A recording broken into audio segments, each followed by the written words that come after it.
Hello, I'm going to take you through, show you the features of Cepheus Trade. When you download it from DriveThruRPG, you get a zip file. If you unzip that file, inside you'll find cepheus-trade.html. This is a web page, but it runs in your browser.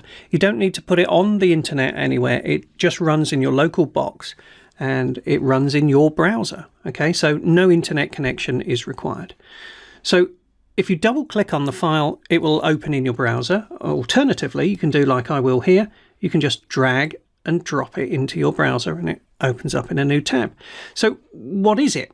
Basically, this builds up a series of trade tables for you. There are three general categories: the standard trades goods, as according to the canon within the Cepheus engine rules. Also, we get 6 specialized trades. These come from the larger D66 table. Again, these are canon, but all the numbers are generated randomly. And the third one is non-canon. This is my own addition to the Cepheus engine rules, and it can be quite interesting. So let me take you over how this works. Okay, so up here we've got 2 text boxes first for the planetary name and the UPP. So I'm just going to type something in here. This doesn't affect what appears on the trade tables. This is just for if you're going to print it out or something like that.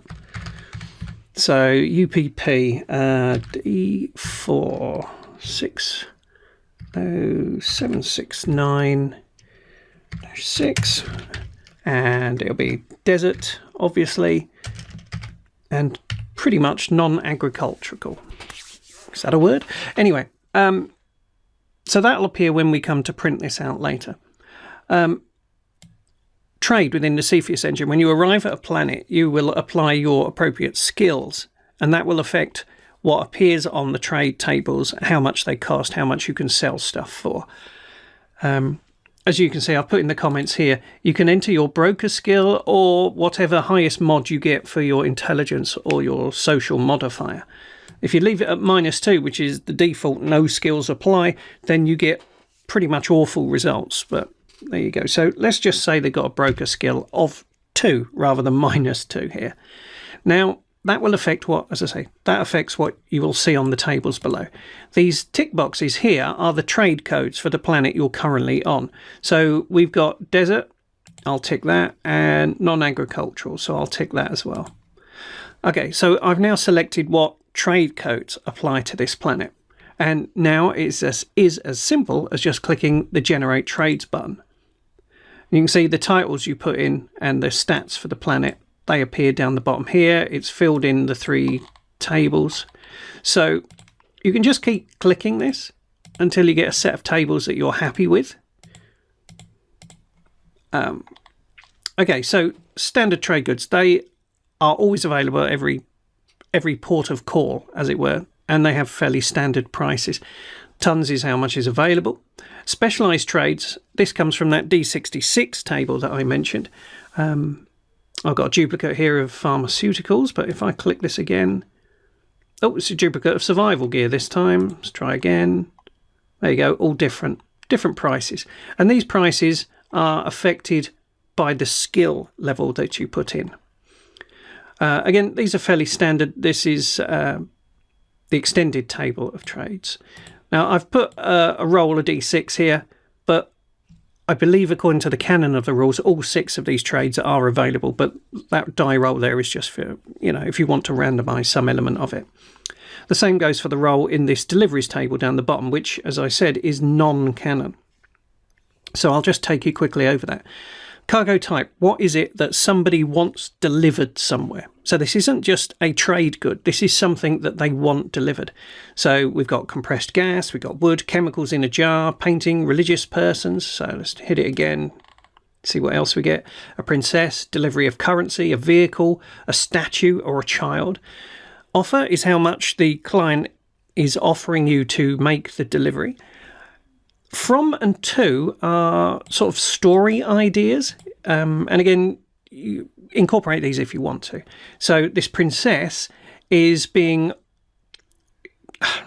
The scout service wants to deliver the princess somewhere. They want you to deliver that princess to an engineer. And that's what this cargo 2 is. So here we're going from a cultist, and he wants the currency delivered to a scout service representative or to the scout service itself. Again, these are open to some level of interpretation. Now, because I don't know your Cepheus universe or your Traveller universe, whatever system you're using, all I can put here for where the destination is how many jumps away it is.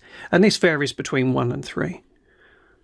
And that has an effect. That distance has an effect on the price that's being offered. And I've added another column here, which is twist, with something a little different with this particular delivery.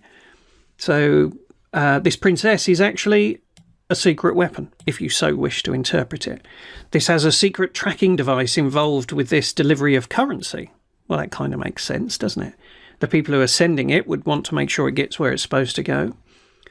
The customer is on the run. So the person who's giving you the wheeled vehicle for delivery is a cultist and happens to be on the run.